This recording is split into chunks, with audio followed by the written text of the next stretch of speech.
Just starting. Okay.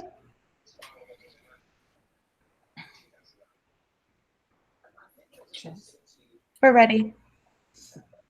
Welcome to our debate entitled Personal Liberties versus Habilitation Rights. My name is Janine Holman. I live in Lancaster, Pennsylvania. I will graduate next month. I will be the moderator as well as a proponent of personal liberties. Okay. My name is Brittany Coronado, and I live in San Antonio, Texas. I will graduate next semester in December, and I will be the proponent for personal liberties.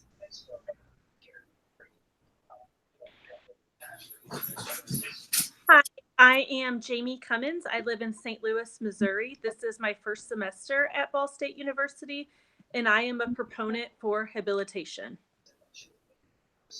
Okay, my name is Dawit. I live in Dallas, Texas, and this is my second semester, and this is my first on the debate forum, so I will be okay, I guess. We all have the right to make our own decisions. We can decide what to do, where to go, who to hang out with. But what about people who can't communicate their decisions or make decisions? How do we know what they want? Who speaks for them? The law gives them some protection. For adults, the legal doctrine of parens patriae means that the government can make reasonable decisions for those who can't decide themselves. For minor children, parents are presumed to act in their best interest. As a profession, our ethics code also gives us guidance. We must protect health, safety, and well-being of our clients. In part, clients have the right to effective treatment, to give or withhold consent, and to have their best interest held paramount. We know that behavior can be changed and that there are effective ways to teach people with developmental disabilities.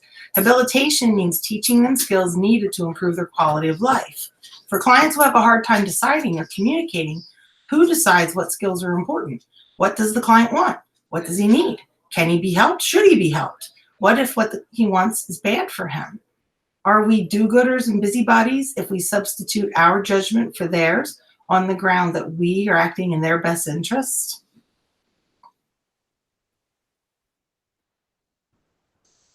Okay, I will go ahead and start with personal liberties. According to an article of the Journal of Applied Behavior Analysis published in 1990 by D.J. Sheldon, J.B. Sherman, and A.E. Harchick, balancing the right to habilitation with the right to personal liberties, the rights of people with developmental disabilities to eat too many donuts and take a nap. Personal liberties is defined as the state of being free within society without restrictions on how one chooses to live their life. This article was designed to take a dive in how people have rights to choose their personal liberties. Just how people have the right to eat too many donuts and take a nap. Also outlined is how rights also come along with responsibilities. Teaching clients how to exercise their freedom responsibly should be an integral part of the habilitation process. Clients should be able to make as many choices as their abilities allow, as long as their abilities allow, and their choices are not detrimental to the client or to others. Although people with developmental disabilities, it is considering other populations as well who are similarly vulnerable, such as children, research participants, patients receiving medical care or therapy. Therefore, may not be aware of their rights or may give up their rights unwittingly in order to obtain desired treatment. This article stressed the importance that clinicians, researchers, and other professionals must be vigilant in protecting the right of all people to direct their lives as independently as possible, which ultimately is the goal, and that is for people with developmental disabilities who are able also be allowed to make and exercise their freedom of choice. This article did raise questions and limitations, however, such as making sure to have the consent documented. The risks and benefits of proposed and alternative treatments goes back to our standards and ethical procedures as behavior analysis. As stated in the Professional and Ethical Compliance Code for Behavioral Analysis 4.0, behavior analysis and the Behavior Change Program mandates that behavior analysts are responsible for all aspects of the behavior change program, from conceptualization to implementation and ultimately to discontinuation. Specifically, 4.02 involving clients in planning and consent Behavior analysis are to involve the client in the planning of and consent for behavior change programs, followed by Ethical Code 4.04, obtaining the client or client's guardian with written approval of the behavior change program implementation or when making significant modifications. For examples, change in goals or the use of new procedures. Who is the client? How to determine who has the authority to give consent for services depends on the capacity of the client, their ability to understand the significant benefits, risks, and alternatives to proposed treatments, and to be able to make and communicate decisions. Adults with disabilities and parents must be legally competent to make decisions. As for minors, their parents would voice the rights for the child as they are underage in making decisions. How to tell if a client is consenting or declining or refusing. In a study conducted by K. Moore, J.A. Delaney, and M.R. Dixon in 2007, showed the extending growing behavioral literature on indices of happiness in persons with developmental disabilities geared more towards the elderly population in a nursing home setting. The study found that by allowing individuals to take part in preferred and non-preferred activities and allowing these individuals to make these choices showed the emotional effect it had, which links to happiness. Data was collected prior to, during, and after each resident was exposed to environmental enhancement activities of various durations. Results showed that every activity improved each resident's level of happiness when compared to pre and post activity levels. Okay, thank you, Brittany. Uh, as I told you, my name is David, and I want to discuss about habilitation in our debate titled The Need of Habilitation and the Right to Exercise Personal Liberties. I'm in favor of habilitation. Though the two topics, as Brittany mentioned it, they are more close to each other, they have too many things in common, but for the reason of minor differences, my point of understanding made me sway toward habilitation because habilitation is mandatory and helpful for the individuals with disability. Habilitation is a foundation for making important and best possible choices, and it is a support to services to focus on the development of skills that are needed to facilitate greater degree of choice. Brigham in 1979 defined choice as the opportunity to make an unforced selection for two or more alternative events. Making choice is an essential part of functional behavior. But action taken independently, it is mostly done by adults. Generally, functionally acceptable choices are not always at ease for every individual, but it is harder to special need in particular. However, for the better result at any early stage of education, it is helpful to introduce for the individuals with disability. Currently, it is introduced in many places. Education in school and establishes skills related to the choices making for individuals with disability. It is the best place where habilitation helps. Habilitation is procedure suggested to teach students at an early stage to make their best choice.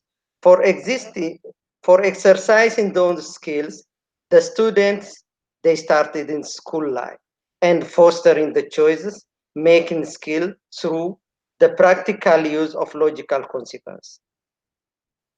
The function of habilitation. Habilitation is a function is to assist, promote, maintain, improve skills of application for those individuals with disability in order to facilitate their quality of life by improving their daily living. Habilitation is focused on functions needed to facilitate greater degree of choice and importantly allowing individuals like the people for their personal liberty, allowing individuals to uphold responsible by the BCBA code number 205 This is directly impacted both sides. The habilitation people helps those kids, and if we say it is their individual rights, we are protecting their individual rights according to the BACB Code 205. Okay, and the privileges of the clients is always integrated. It is essential for the behavior analyst to support clients' legal right and privilege by making the priority defined to their uh, day-to-day legal rights. Habilitation facilitates a great degree of independent living. The skills are important for all individuals to learn. To learn. Most importantly, for individuals with disability, because this skill may be particularly challenging to them, and they need reasonable arrangement in order to be successful.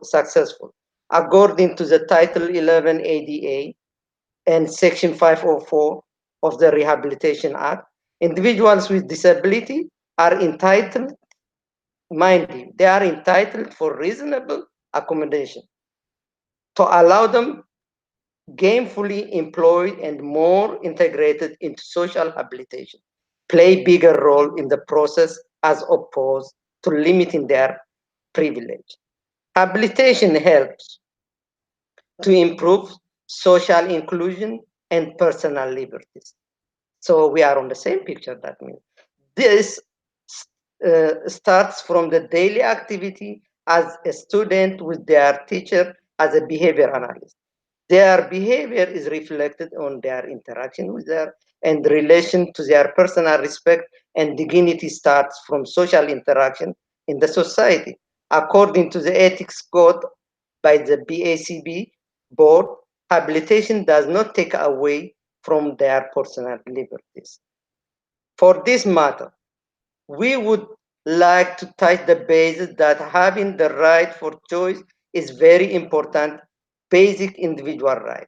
But some individuals with severe disabilities may not understand the consequence of the result of their choices they are going to make. Their choices might lead to unfavorable consequence, and this situation may be result in life-threatening condition. During this kind of situation, habilitation is the starting point to teach, help, and understand their preference, discover their needs and wants, to the in order to make responsible choices for those who do not understand the consequence of their behavior. Require intervention technique in this art before being allowed to choose. Shiv and Klein in 1984 asserted our profession has focused on choice making as permissible activity rather than teaching targets. Okay. The next topic will be habilitation beneficial arrangement. Habilitation program is mostly individualized and person direct teaching that help to focus on target program pertaining to the individual on target. It is arranged to be meaningful to the individual depending on their capacity. It is arranged to in a natural setting. When we say natural setting is they should not be isolated. They should not be abandoned. They should be within the community so that their arrangement is natural setting in a broader community. Prefer most of required they should be able to prefer their choice, preferably selected by individual. Habilitation respects individual right of choice. That is the ethics code 4.02. Involve client choice planning and consent where behavior analysis can get written approval of behavior change code, which is we have to get their written approval, which is the code number 4.04, before implementing the change. Habilitation focus on meaningful support and satisfaction of individuals. The ethical code states that individuals with disability have the right to effective treatment. Failure to do so is the violence of their rights. That is the code 209. Right to effective treatment. For this and other important situations, functional habilitation should respect individual choice and need to be well informed, arranged to the maximum to be meaningful and better understood by the individuals with disability. Thank you. Okay. When we go back to personal liberty, Blue, Bear, and Wolf and Risley wrote in 1968 that applied behavior analysis focused on socially significant behaviors. In defining socially significant, Wolf suggested that we ask the client and the relevant community. The issue of social validity is at the heart of ABA. Society, including clients, caregivers, and other consumers, determines the validity of targets, procedures, and outcomes. As to its stated 4.02 ethical code involves consent. When we assess or create a plan, we ask the client, we get consent of adult clients or the parents, guardians of minor clients. Consent requires that the client be competent to make decisions and that we inform the client about the right to refuse or withdraw consent and about the procedures to take place. There must be no coercion or duress. When adults with intellectual disabilities are perceived or determined incapable of providing consent or making decisions, there are substitutes. Natural supports are families and friends who have intimate knowledge of an adult's abilities and experiences. They can advise as to the best interest of an individual. Of course, adults are free to disregard such advice.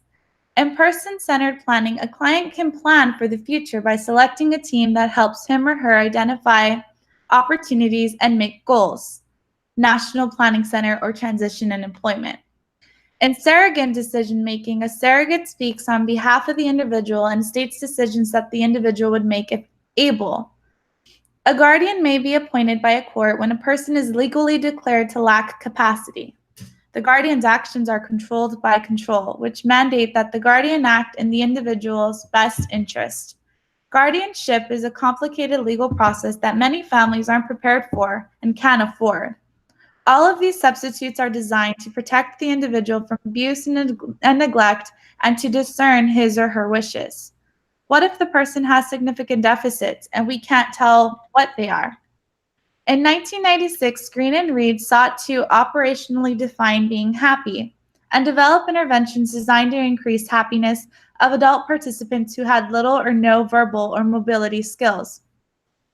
The researchers concluded that smiling, laughing, and approach behavior were reliable indices of happiness and could be used as a dependent variable to verify the effects of a fun time program to increase these indices of happiness.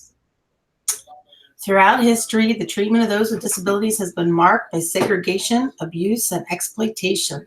In the 20th century, the government pressured many parents to admit their children to state hospitals. They were told that their children would be safe and cared for. This led to institutionalization, neglect, and abuse. Thankfully, such institutions have closed. People with disabilities now may live in group homes or at home with support, attend day programs, work, and go to school. But as segregation and institutionalized care have been replaced with forced compliance in the name of habilitation? For instance, with a push for inclusion in school, is there an increase in forced compliance so that classrooms can include more children with developmental disabilities without sacrificing the education of the class at large?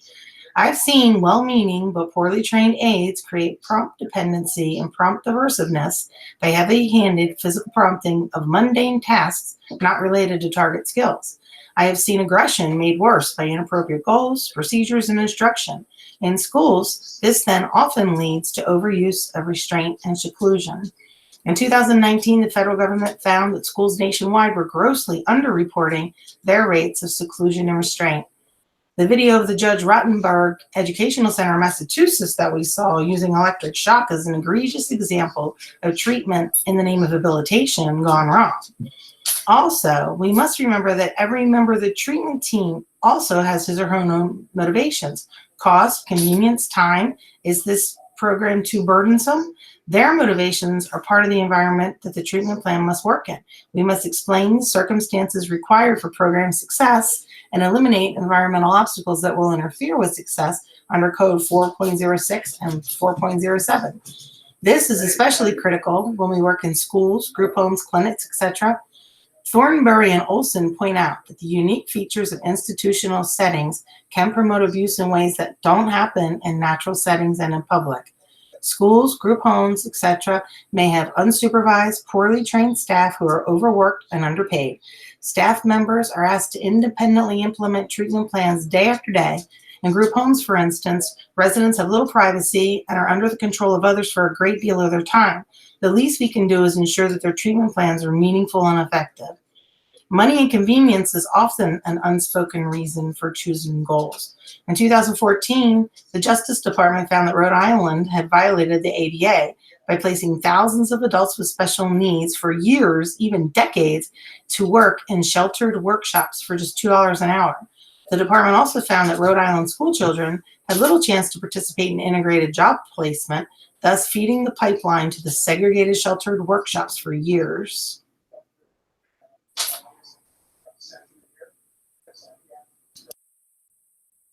Hello, I am Jamie, and I am going to talk about the pros of habilitation. When I was first pondering this topic, the term rehabilitation kept coming to my mind. Rehabilitation is often thought of as to relearn skills that have been lost. For example, an elderly nursing home patient may need to relearn how to walk or use the toilet following a stroke. When considering individuals with disabilities, habilitation involves relearning new skills that have not yet been gained or not yet been mastered.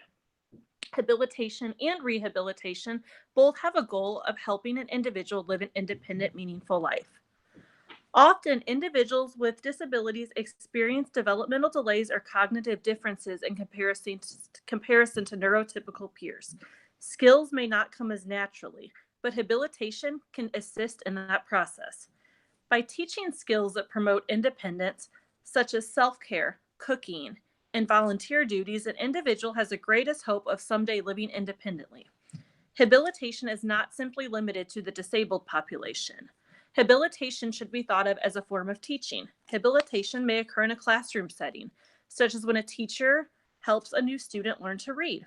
Habilitation often occurs in a natural home environment, such as when parents of a young child help the child learn how to use a bathroom or how to learn right from wrong. The term habilitation should not be portrayed in a negative context when many good things come from guiding an individual towards independence. When habilitation is delivered in the right context, in the right setting, it is certainly a positive thing. What is the right context to be considered a positive setting? Habilitation should be delivered in a therapeutic setting with the individual always being treated with dignity and respect. Section 2.09 of the BACB code states that behavior analysts have the responsibility to advocate for the appropriate level and amount of support. It is important that choice be given when this choice does not hinder the individual's development or safety. The ultimate goal needs to always be client-focused, involving the client's input and consent when possible. This will result in the most improved quality of life and best outcome. For my argument today, I would like to discuss habilitation from a safety aspect. Habilitation ensures that the person learns the skills to be safe in the community. If that person is lacking the cognitive skills or the impulse control to be safe, it is our responsibility as professionals and clinicians to ensure that our client is always kept safe. This is not denying one's freedom. This is, in fact, protecting it. In many ways, habilitation in regards to safety ensures one's right to a safe and therapeutic environment. I would like to share a personal experience from my workplace. I work primarily with teenage clients that are transitioning into adulthood. Their age ranges are 18 to 21. They have recently left a high school setting and are now attending a transitional day habilitation program. I have one particular client that remains unaware of traffic. He would dart into a parking lot or walk right into the street if given the opportunity. His ABA behavior treatment plan works on addressing the safety concern, such as practicing the observation of street signs and checking both ways before crossing the street. The ultimate goal is that this particular client can keep himself safe in the community. However, he has not mastered this skill, but habilitation is assisting in this process. In the meantime, though, as his therapist, it is my responsibility to keep him safe. This is not denying his personal liberties. As a mom of a special needs child myself, I work every day on teaching my son the skills to be safe. For instance, I warn him not to touch a hot stove. The majority of parents would warn their children of dangers and want to protect them against consequences of injuries. Most parents of small children heavily rely on prompts, such as look both ways before crossing the street, do not run with sharp objects. However, as children grow older, often parents are able to fade out the level of support as their child has grasped the concept. This is often not the case with individuals with disabilities. They may continue needing a level of support. Many individuals with developmental disabilities, such as autism, lack awareness of the environment around them. They may lack impulse control and often do not consider the consequences of their actions. All too often, there are tragic news stories regarding individuals with autism wandering off in the community or drowning in open bodies of water. This is never an ideal outcome and one that we really work to prevent. Habilitation, again, works on promoting skills of independence. For instance, habilitation may focus on teaching the individual the dangers of elopement by promoting a plan that decreases the incidence of wandering. If an individual is especially prone to open bodies of water, one's habilitation plan might include swim lessons to lessen the risk of drowning, as well as teaching awareness of water dangers. A 2014 study from Columbia University finds a significant risk of drowning among the autism population when compared to the general population. In fact, individuals with autism also die by accidental injury at a rate 3 times higher than the general population. We must do better at protecting these individuals with disabilities. Habilitation can assist in this process. I was also disheartened to find that same study by Columbia University concluded that individuals with autism have a lifespan 36 years younger than an individual without autism spectrum disorder. This is often the result of accidental injuries, as well as other comorbid conditions such as epilepsy. However, moving beyond safety, habilitation leads to a valuable sense of belonging for individuals with disabilities. Having a purpose and structured day is not a hindrance to one's freedom. Most adult Americans have some sense of a structured day, such as by waking up to an alarm clock, going to work, completing schoolwork. Habilitation provides individuals with structure and purpose. This often leads to a meaningful, purpose-filled life, often leading to employment or academic success. I would like to share another example. I work with a client that finds great joy from attending his group home setting. His days are filled with learning to cook his own lunch, shop at the local Walmart, and volunteer at the library. He is given appropriate choices, such as what would he like to cook for lunch? Would he like to volunteer at the library or the restaurant? He has grasped healthy food concepts on his own. If he was not provided this habilitation environment, it is likely he would stim all day on his iPad and eat a diet consisting of cookies. This is less likely to lead to independence and a meaningful quality of life.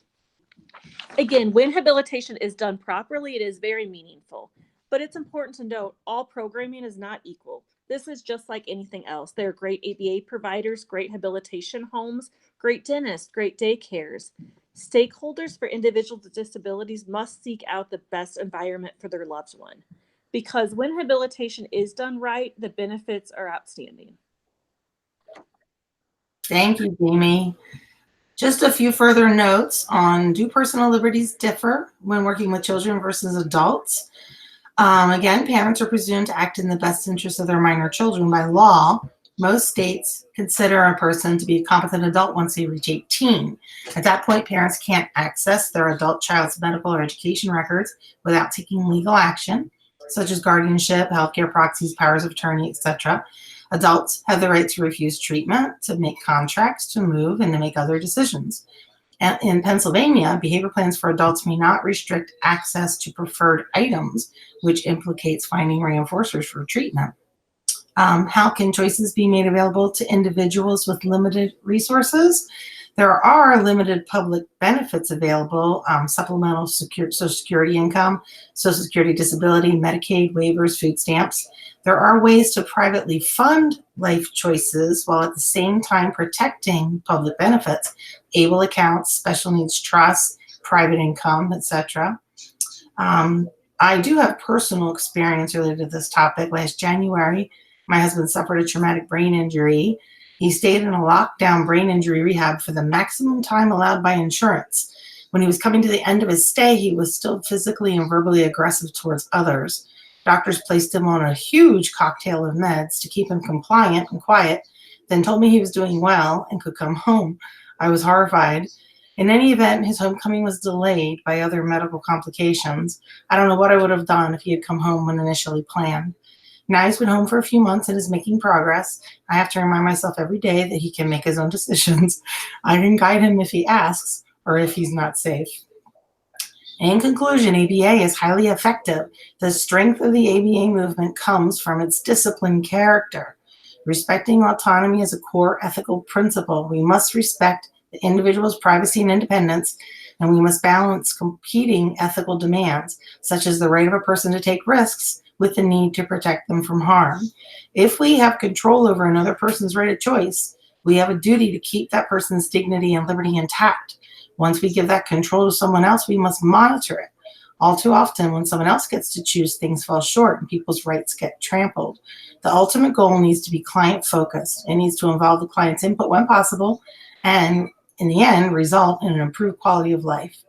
In treating clients, we must ask, does the client want the plan? Will it give the client meaningful skills to better access his or her environment? Can the plan be carried out effectively in that environment? Do others in the client's environment want the plan? Will they carry it out, or is it too expensive, inconvenient, or burdensome? And thank you very much. That concludes our debate. We hope that we gave you guys some food for thought. It's a very, very, very interesting topic. Have a good day. Thank you.